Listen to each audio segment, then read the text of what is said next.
بسم الله الرحمن الرحيم الحمد لله رب العالمين والصلاة والسلام على سيدنا محمد خاتم النبيين وإمام المرسلين.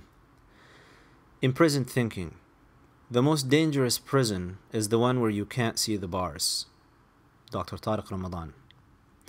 These are confusing times. A short reflection on what one stands for and what they believe in is bound to generate a self-induced state of anxiety. This is especially the case for many of those raised in traditional households who either live in the West or are indirectly influenced by Western-based, post-Christendom-influenced, secularized ideals through mass communication and media outlets. Since the very beginning of recorded history, humans have been asking deep existential questions and providing whatever answers they could come up with to make sense of what it means to be human. Sometimes these answers were inspired by different forms of what are considered revelation, and at others they were not. Many people choose not to concern themselves with these questions on the basis of their abstractness and apparent irrelevance to their daily lives. However, whether one chooses to concern themselves with these questions or not, they will lead their lives based on certain answers to them. Although they seem abstract, how these questions are answered will have direct application on how one views the world and their relationship to it. So it becomes a matter of whether one decides to actively answer these questions or to have them answered for them by others. Inherited beliefs. A common atheist critique that continues to be brought up against believers is about the inheritance of belief.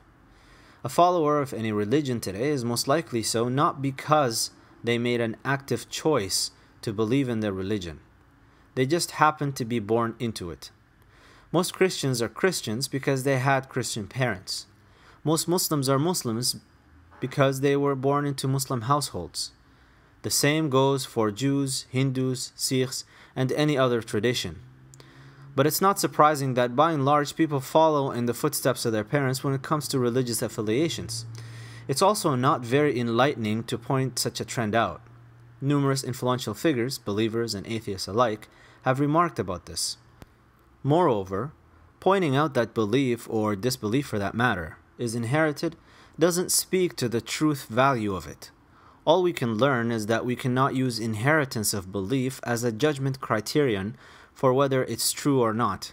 It doesn't make a true belief less true to learn that one has inherited it from their parents. It also doesn't make a false belief more false. Prophet Muhammad, peace be upon him, said, "Every newborn is born upon a natural innate disposition, a fitrah, and their parents will then turn them into a Jew, a Christian, or a Magian." Many Muslims have mistranslated this hadith to make it say that every newborn is born a Muslim, but that's not what the hadith says in Arabic. Although Islam is espoused as a religion that's in accordance with the fitrah, as Prophet Muhammad, peace be upon him, stated in another hadith, the natural innate disposition he talked about here was the recognition of the metaphysical realm. It's a simple belief in one God that is unadulterated with discursive theology and back and forth argumentations and philosophical proofs for his existence. This is something that seems to be supported by various psychological experiments and brain scans, and it's established well enough that the question being asked now is not whether or not we're born believers, but why we are. At that point, it becomes a matter of which worldview one adheres to that will guide their proposed reasons for it. Nevertheless, as the child grows, their specific beliefs and religious indoctrination are then primarily shaped by their parents. So Richard Dawkins is right to object at calling a child a Muslim, a Christian, or a Jewish child. Such children should instead be referred to as children of Muslim, Christian, or Jewish parents. This is congruent with the Islamic teaching that children are not taken into account before they reach the age of religious legal responsibility because they're not in a position to make informed decisions. According to Islamic teachings, a child that passes away is saved irrespective of what their parents' beliefs or religious affiliations were. Education or indoctrination. Although blind inheritance of values remains the norm, it was more so the case before the advent of the internet and the immense effect of the information age. Nowadays, it's become more common to hear of young people rejecting their upbringings and defecting in one direction or the other.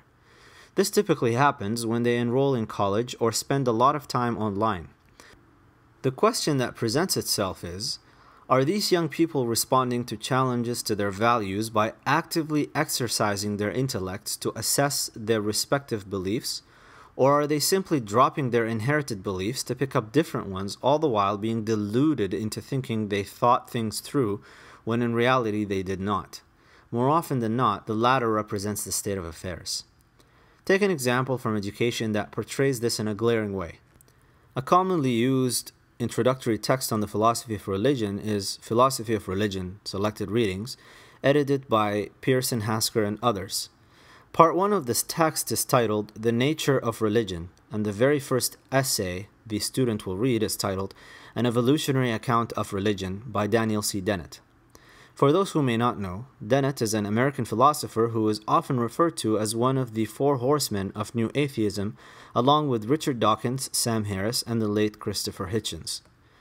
The problem is not in having an atheist give a naturalistic account of religion which assumes it to be an adaptive process of evolution that mankind happens to be stuck with. The problem is in having this article be the very first one a student of introductory philosophy of religion gets assigned to read and write an essay on to show they properly understood what Dennett said. It's a setting in of a cognitive frame through which the student will now view religion. The later articles on rational proofs for the existence of God and for religion having a metaphysical origin will no longer be assessed on their own merit. Rather, they will be viewed as an ad hoc attempt at explaining what mankind has randomly gotten stuck with through evolution. It's not an accident that Dennett's article is the one chosen to lead off this text. His philosophical interests are on consciousness, free will, philosophy of the mind, and giving explanations for how humans make up all kinds of rationalizations for their non-rational and irrational acts. The student is effectively given an atheism-based, naturalistic lens to evaluate religion without realizing it. Instead of giving the student different worldview accounts and the basis for each one, an act that will most likely put the students in the intellectual driver's seat to assess for themselves each worldview on its own merit, they're put into a box. Rather than being educated, they're being indoctrinated. To reinforce an illusion of knowledge, they're academically rewarded. The example on philosophy of religion is a vivid one. However, most students don't concern themselves with courses on philosophy and may never be directly exposed to such material. This doesn't mean they're scot-free. Although philosophy deals with the abstract concepts underlying different worldview accounts, the prevailing worldview will directly assert itself through other subjects studied. For instance, science is not taught as science per se, but as a philosophy of life. Nothing exemplifies this more than the theory of evolution. On the surface, it seems like a struggle between science and religion. In its essence, however, it's a struggle between a group that wants to turn science into theology and another group that wants to repeat the mistake of the church during the Dark Ages when it turned theology into science. Although a student may not be directly studying philosophy, the subject matter they choose to study is based on a philosophical worldview. Whether it's biology, cosmology, neuroscience, political science, economics, women's studies, sociology, or anything else, the paradigm these subjects operate in can lead one to experience a conflict between what they come to learn through their formal education and the worldview they grew up with.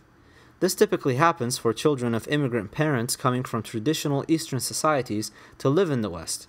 For example, a course on political science in China will expose the subject matter for the students through a communist lens. The same course offered in the West will teach it from a democratic perspective. The information may very well be the same in both courses, but the package that information is presented in will most certainly be drastically different.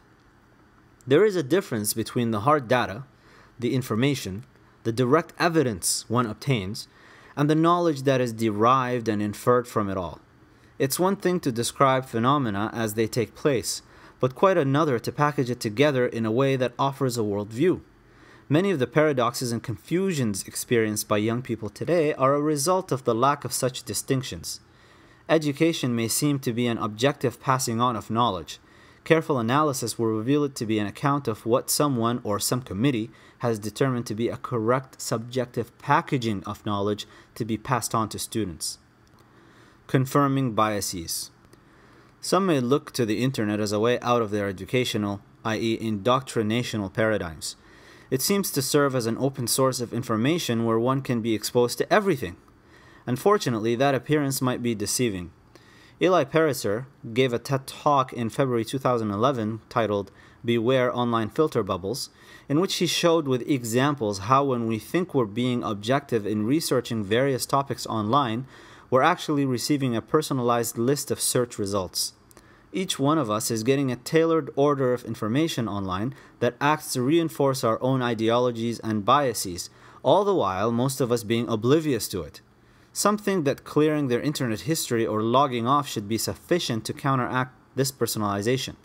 However, not only is personalization based on previous internet history, but it's also based on the type of computer being used, PC or Mac, the browser, Chrome, Explorer, Firefox, etc., time of day, current location, and more than 50 other signals that Google and other companies look at to tailor things just right for each one of us.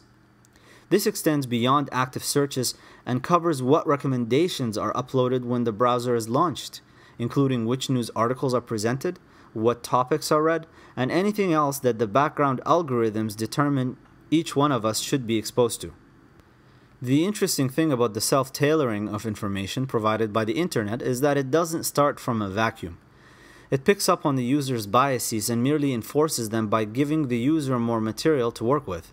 This is exactly the same with bookstore retailers like Amazon, who provide recommendations not only based on the genre of books one most frequently reads, but more specifically based on the ideological leanings one has within that genre. Eventually, they end up inadvertently researching not to learn about something new and intellectually challenging, but to confirm their own biases and strengthen their arguments. It's about arming oneself with more information to confirm for themselves whatever opinions they already hold. Most of those espousing themselves as free thinkers are deluded.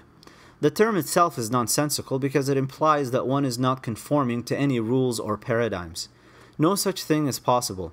The function of the intellect is to deliberate between alternatives, but in doing its deliberation, it needs a basis to make its assessments from, a set of principles that it works with.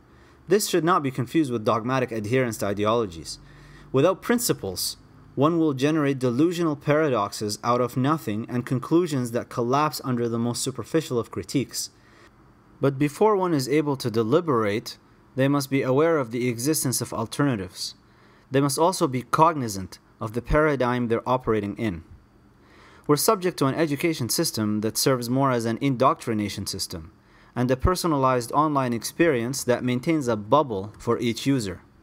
Inheritance of beliefs is not restricted to parental inheritance. It's taken a new and more sophisticated form to give everyone an illusion of thinking and deliberation. If you're deliberating different perspectives that originate from one side, you're merely choosing where on that one side you like to be. It's an illusion of choice. If you're using your intellect to choose the best articulation for a position you've passively picked up through your formal education and what has been filtered for you through your online experience, you might want to think things through once again. If you're absolutely sure about yourself without having ever gone through an existential crisis, you might just be deeply embedded in dogmatic slumbers.